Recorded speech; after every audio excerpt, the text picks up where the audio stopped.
each other about tactical moves that they were making specifically regarding their planes to stop their... All right, Rory, apologies, get in there. We'll get back to Rory in a bit. Just news there that senior US military officials say Russia has agreed to actually maintain a hotline of communication between the US and Russia. But we're hearing now from the Russian representative there at the United Nations. 7th of April, the United States attacked the territory of sovereign Syria. We describe that attack as a flagrant violation of international law and an act of aggression. We strongly condemn the illegitimate actions by the US. The consequences of this for regional and international stability could be extremely serious.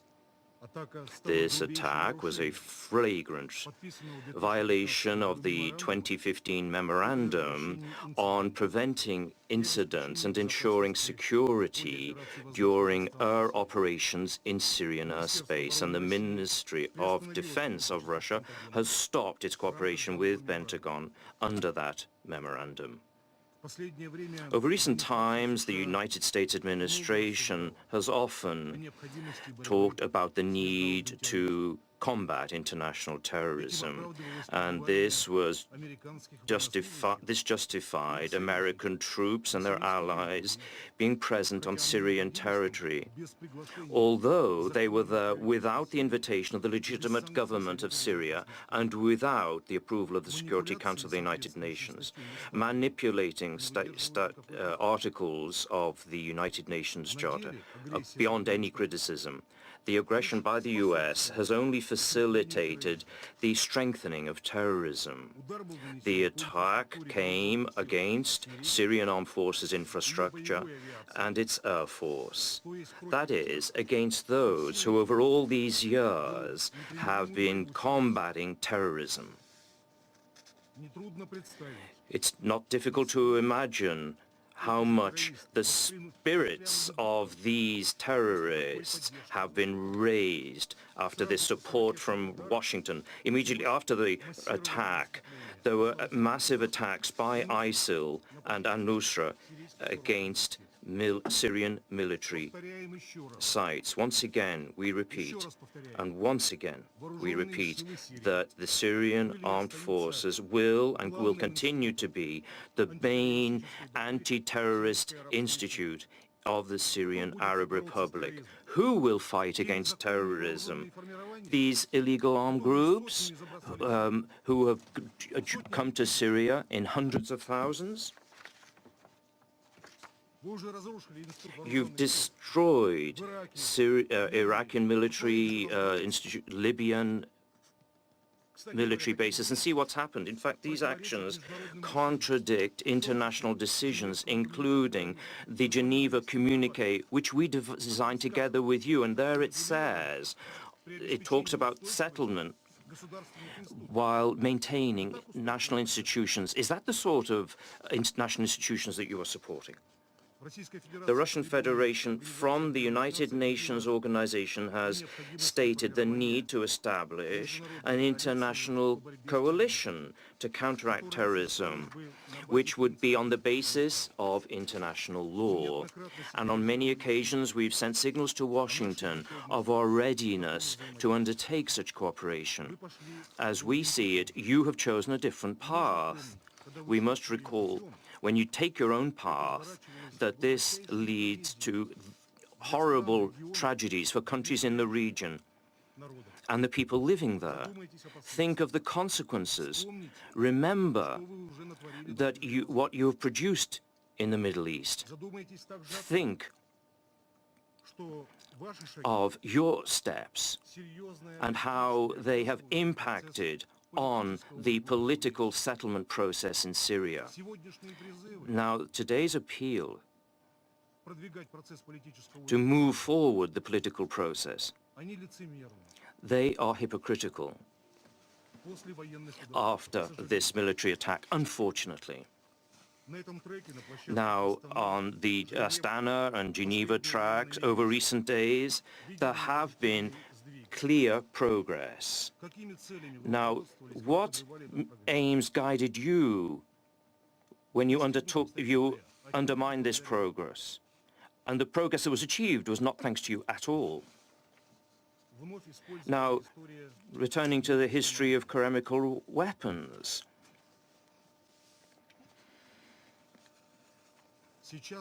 Now, in Syria, the US and the UK and France came up with a draft resolution. It was greatly erroneous in its very logic.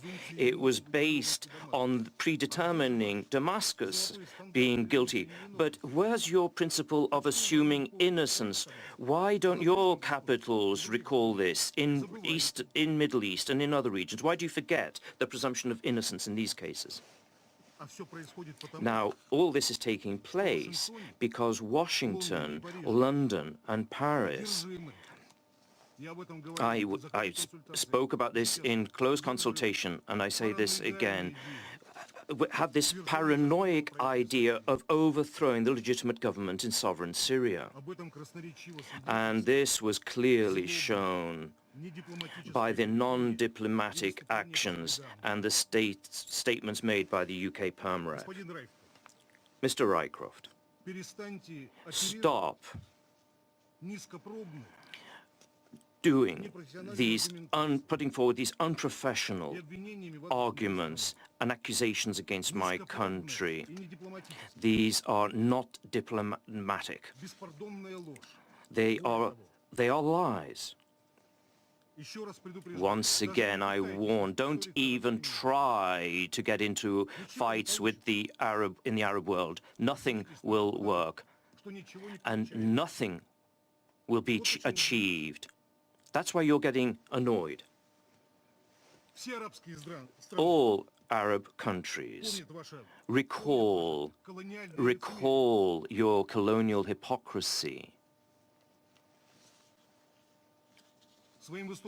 Now, the Ambassador Rycroft, in his statement, talked about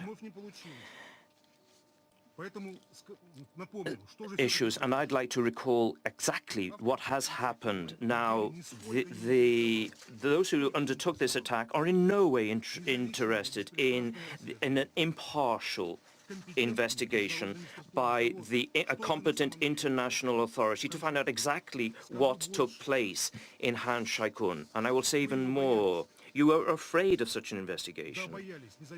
You are afraid of a real, genuine, independent investigation. What would happen if the outcome of this investigation would contradict your anti-government paradigm? You would be afraid of investigations of what took place in other places. Now, Hamshikud, the permanent representative of the USA, said that there is witness from the intelligence services of the USA that the government forces use chemical weapons. And we said, show us. Specialists will see whether this is the case or not. But we will recall that General Power, I believe in this very room, he talked about chemical weapons of mass destruction were not found. Let's work either with professionals or just work with ultimatums. We're living in a very complex and multipolar world. It's difficult to live in this world. But Russia has proposed to its partners on the Security Council constructive alternative. But you had nothing to accept. There was no professional alternative. You didn't put forward any good arguments to us. And specifically, our initiative was based on the appeal for specialists on a geographical basis, and the OPCW fact-finding mechanism and the OPCW-UN investigation mission for chemical weapons in Syria, to call that group together on our initiative and to visit the site where this incident took place in Khan Shaykhun and the neighboring areas to conduct professional investigation. Now, all Syrian parties were asked to give immediate access to where the events took place. It's not irrelevant to recall that the Syrian government does not control this area of Idlib province. There are battle-hardened groups from outside who are closely related to terrorist groups of Nursa. And they have things to hide, including in the context of the chemical dossier. But you're trying to hide this again. Again, as you showed in Aleppo. But when Aleppo was freed, everything became clear. It's no coincidence that the complaints against Syria of chemical weapons and their storage by extremists in special warehouses, and they're being used by the army and civilians, has just been ignored, or it's been studied for month after month without any outcome. The OPCW, the fact-finding mission, does not work in a conscientious manner. They prefer to come up with statements of opposition groups, internet blogs, social networks, and a whole range of NGOs of a very doubtful reputation. And they work with information and evidence from the areas where the events took place. They don't even look at that evidence. And they want us to agree with this information? It's not even worth looking at. Now, in our draft, we also set out the need to establish a balanced, in geographical terms, staffing of the investigation group. It's an important point, and it has a direct relationship to the issue of impartiality and trust. So far, the fact-finding mission experts have been made up of group representatives from one country who are in the forefront of the anti-Damascus parties. Now, proof of the blatant double standards is the ignoring of the chemical attack carried out by terrorists in the Middle East as a whole. Recall the recent events in Mosul, in Iraq. Where is the international community's reaction? Where was your warning? First and foremost, to those who are establishing this headline action in Han Shaikun. Are these victims of a different category? Second-class victims? Why do we not see in the headlines of your newspapers the tragedy in this besieged town of Mosul? And we're talking about hundreds of thousands of people. Therefore, the attack in Syria is an attempt to distract attention from the many victims amongst the peaceful population in Iraq and Syria caused by unilateral actions. And they are attacking homes and civilian targets. So humanitarian corridors make no sense. Let's recall the little girl, Havra. She lived in Mosul. You didn't say absolutely any word about this little girl who became a symbol of this tragedy. And when a coalition bomb fell on her house, everybody around her was killed. Thank God, the girl remained alive, but her life had to be fought for. Now her life is out of danger, but she's almost blind. We will not, in this room, set up a cynical show and hold up photographs, but the Mosul tragedy must be publicized. People must know about it. Nothing is said about Mosul. And we do not want, when we talk about Mosul, draw attention from Syria. Those who know our position on this, we know that this is a lie. We do not wish to draw attention of anybody from anything, particularly what terrorists are doing. We just merely want to tell you that if we are fighting terrorism, let's do it on standards.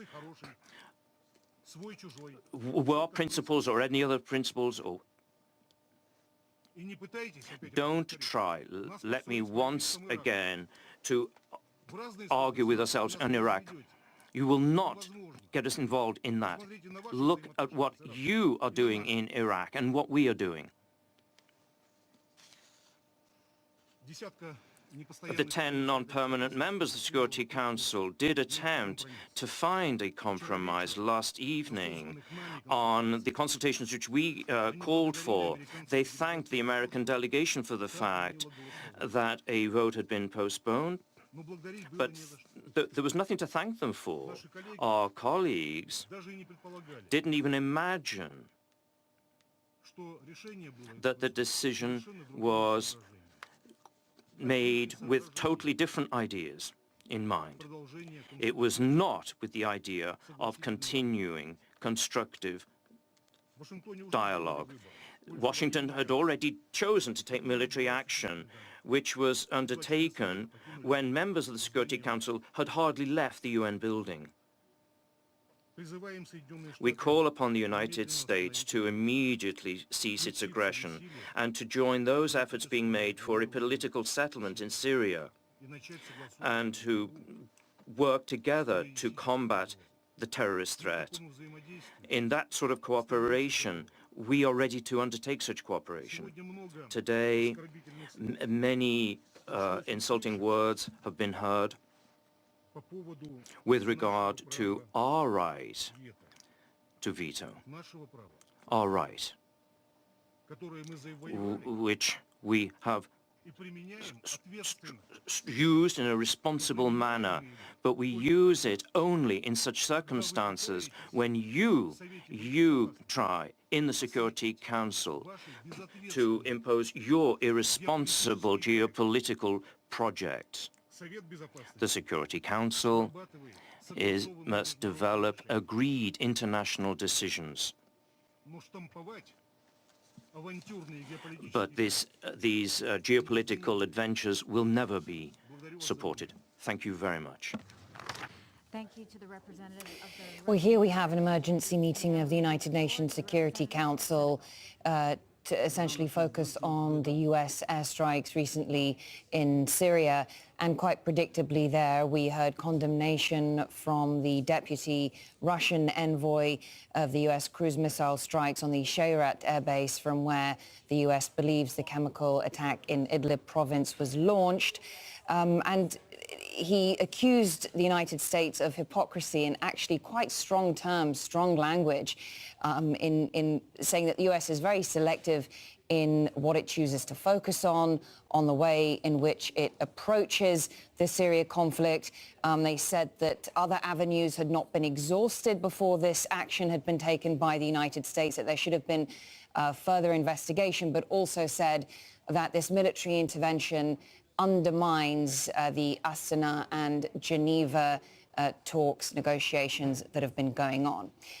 Well, our UN correspondent Rosalind Jordan has been listening to all of that meeting at the Security Council. She joins us from New York. And so, Rosalind, we have seen there a very clear and familiar divide on the UN Security Council that has played out repeatedly throughout the course of the conflict. What is likely to emerge from this meeting today?